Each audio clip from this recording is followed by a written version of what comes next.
नमस्ते, जय हिंद दोस्तों। मित्र देश देख रहे हैं आप और मैं हूं ऋषिराज। दोस्तों, मित्र देश में बात करेंगे अपने भारत के घनिष्ठ मित्र रूस की।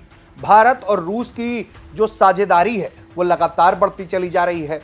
कई मोर्चों पर दोनों देश एक साथ आगे बढ़ते चले जा रहे हैं और ऐसे में हम आपको इस वीडियो में बताएंगे, मित्र देश के इस एपिसोड में बताएंगे कि रूसी राष्ट्रपति व्लादिमीर पुतिन के इस वर्ष होने वाले भारत दौरे को लेकर, जिसके टाइम फ्रेम को लेकर लगातार बातचीत चल रही है, तैयारियां अंदर खाने चल रही हैं, दोनों देश तैयारियों में जुटे हुए हैं।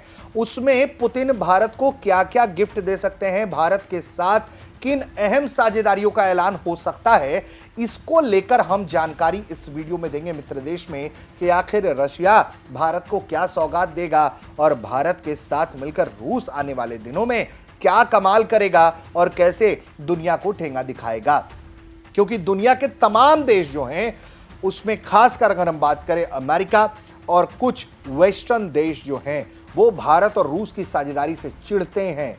उन्हें आपत्ति है कि भारत क्यों अपने मित्र देश के साथ खड़ा है, क्यों उनकी तरफ नहीं आ जाता।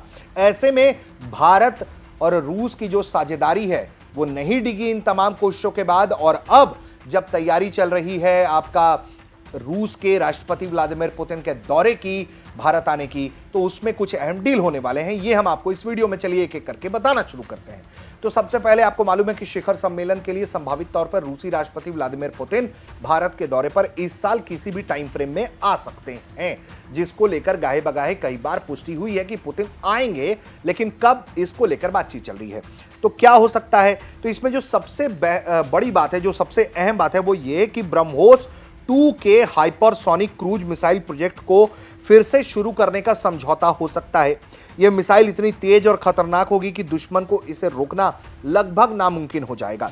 साथ ही रूस भारत को कई और घातक हथियार देने की पेशकश कर सकता है, जैसा कि Su-57 फाइटर जेट्स, जिसको लेकर भारत लगातार समीक्षा कर रहा है कि F-35 Su-57 कोई एक जो है वो ले लेना चाहिए कुछ संख्या में, कुछ स्क्वाड्रंस के लिए। जैसे कुछ लोग कह रहे हैं इनकी मिक्स करके लेना चाहिए, 2 F-35 ले लो, 2 स्क्वाड्रन Su-57 ले लो। जबकि Su-57 जो है वो भारत के साथ कह रहा है कि पूरा प्रोडक्शन आपका ज्वाइंट प्रोडक्शन कर लेते हैं, ट्रांसफर टेक्नोलॉजी कर लेते हैं, आइए मिलकर करते हैं बड़ा गेम। तो Su-57 का प्रस्ताव लेकर आ सकते हैं। इसके अलावा माना जा रहा है कि ऑर्शनिक missile, Tu-160M bomber, Poseidon torpedo, इसके अलावा S-500 प्रोमेथेसिस सिस्टम, यानी कि S-400 के बाद S-500 को लेकर भी, क्योंकि S-400 का परफॉर्मेंस कैसा रहा है यह आपको बखूबी मालूम है, कितना शानदार प्रदर्शन रहा है, कितना दमदार रहा है। तो ये एक बहुत बड़ी बात है। तो ऐसे में ये समझौता जो है वो बहुत अहम हो सकता है। ब्रह्मोस 2 के हाइपरसोनिक की अगर हम बात करें तो ये संयुक्त कोशिश से बन रही नई हाइपरसोनिक मिसाइलें हैं जो मौजूदा ब्रह्मोस मिसाइल का एडवांस वर्जन होंगी। ब्रह्मोस पहले से ही दुनिया की सबसे तेज सुपरसोनिक मिसाइल है।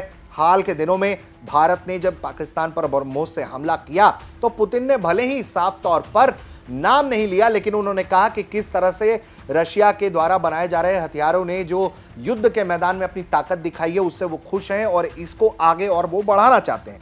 बात करें अगर ब्रह्मोस 2 के हाइपरसोनिक की, तो ये मिसाइल रूस की जिरकॉन 3 M22 मिसाइल से प्रेरित है, जो हाइपरसोनिक स्पीड 8 गुना ध्वनि की गति से ज़्यादा, यानी कि 9450 किलोमीटर प्रति घंटा तक पहुंचती है।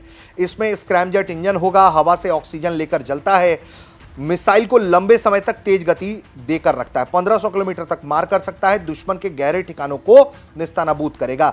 और सबसे बड़ी बात कि कम रेडार सिग्नेचर देता है ये और बेहद मैन्यूरेबल है, दुश्मन के एयर डिफेंस सिस्टम से बचने में सक्षम है। LAC या LOC दोनों जगह ये प्रभावी साबित हो सकता है। LOC पर तो आपने देख ही लिया, पाकिस्तान के अंदर भारत ने ब्रह्मोस की रियल टेस्टिंग कर ली। इसके अलावा भारत के लिए और क्या क्या हो सकता है, तो SCO की मीटिंग में भी जो टॉप लेवल की बैठक हुई, राजनाथ सिंह से भी मुलाकात हुई थी, उसमें भी कई अहम नए प्लेटफॉर्म्स और कई डिफेंस सिस्टम्स की बात हुई। तो Su-57 फाइटर जेट जो है ये रूस का सबसे एडवांस स्टेल्थ फाइटर है जो दुश्मन के रडार से बच सकता है, इसकी दावा करता है रूस। तेज manoeuvring, long range hypersonic missile ले जाने में सक्षम है। भारतीय वायुसेना को J-20 और पाकिस्तान के JF-17 के खिलाफ ये बढ़त दिला सकता है। वहीं ऑर्सेनिक मिसाइल एक solid fuel medium range ballistic missile है जिसकी रेंज 5000 किलोमीटर तक है।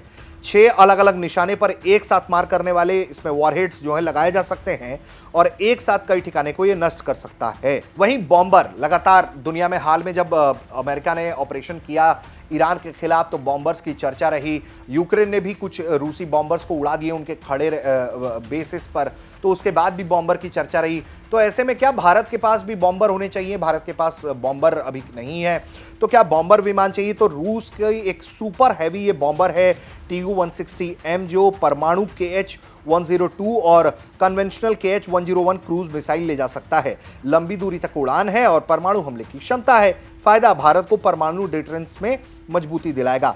इसके अलावा पोसाइडन की अगर हम बात करें तो ये एक अनमैन्ड न्यूक्लियर टॉर्पीडो है जो समुद्र में गहरे तौर पर चलता है, तटीय इलाकों पर हमला करता है। हाई यील्ड वॉरहेड से न्यूक्लियर सुनामी पैदा कर सकता है जिसे रोकना मुश्किल है। दुश्मन के तटीय इलाकों को तबाह भी कर सकता है। S-500 की अब बात, तो ये S-400 का एडवांस वर्जन है। स्टील्थ जेट्स और बैलिस्टिक मिसाइल लो ऑर्बिट सैटेलाइट को मार सकता है। 600 किलोमीटर की रेंज, अंतरिक्ष तक पहुंच भारत की हवाई सुरक्षा को अभेद्य बना देगा। और भारत की जो सीमा सुरक्षा है, आधुनिकीकरण है, रणनीतिक बढ़त है, उसके लिए ये तमाम जो हथियार है बहुत अहम है। लेकिन इसमें जो चुनौती है वो ये कि भारत लगातार आत्मनिर्भरता की तरफ बढ़ रहा है। तो ऐसे में भारत कोई भी डील ऐसी साइन नहीं करना चाहता है कि जिसमें पूरी तरीके से दुनिया का कोई और देश जो है वो इसका एडवांस फायदा ले जाए और दुनिया के जो दूसरे देश हैं उन्हीं को सिर्फ फायदा हो, भारत को ना फायदा हो। ऐसे में रशिया तमाम टेक्नोलॉजी और तमाम तरह की बातें कर रहा है, ऑफर कर रहा है कि साझा प्रोडक्शन करेंगे। कई सारे कारोबार भारत रूस मिलकर चला रहे हैं कई अलग अलग क्षेत्रों में। सिर्फ हम इसमें डिफेंस सेक्टर की बात कर रहे थे। इसके अलावा तेल की जो खरीद है भारत ने ऐतिहासिक रूप से की है रशिया से। इसके अलावा और भी कई अलग अलग क्षेत्रों में मैन पावर जो है उस क्षेत्र में भी स्किल डेवलपमेंट के जरिए रशिया को उनके जरूरत के मुताबिक मैन पावर सप्लाई के दिशा में भी काम किया जा रहा है। इसके अलावा और भी कई अहम डील जो है उस पर भारत रूस में चिंतन मंथन है। और सबसे बड़ी बात है कि AK-203 जो है वो भारत रूस मिलकर बना रहे हैं। अमेठी में, उत्तर प्रदेश राज्य के अमेठी जिले में बन रहा है। ये एक बड़ा प्रोजेक्ट है। इसके अलावा कई और बंदूकें भारत और रूस मिलकर बनाना चाहते हैं और दुनिया में इसका एक्सपोर्ट करना चाहते हैं। तो रशिया भारत पर बहुत भरोसा करता है, इसीलिए वो इस तरह के प्रोडक्शन भारत में करना चाह रहा है ताकि ग्लोबल सप्लाई चेन में उसके देश में अगर युद्ध जारी रहे तो उसका असर नहीं हो, कल पुर्जों पर उसकी निर्भरता ना रहे और उसका प्रोडक्शन भी चालू रहे, उसके हथियारों का दबदबा भी बना रहे और भारत के साथ उसकी यारी भी मजबूत होती रहे। तो अब इंतजार है पुतिन के आधिकारिक दौरे के ऐलान का औपचारिक रूप से कि किस तारीख को, किस महीने में वो आएंगे। और देखना होगा कि जब वो PM नरेंद्र मोदी से, जिन उनके बहुत अच्छे दोस्त मानते हैं, जिनको लगातार उनके मेक इन इंडिया कैंपेन की तारीफ करते रहे, मेड इन इंडिया कैंपेन की तारीफ करते रहे हैं, तो देखना होगा कि दोनों देश मिलकर क्या बड़े ऐलान करते हैं और दुश्मन को कैसे पछाड़ते हैं। आप देख रहे थे मित्र देश।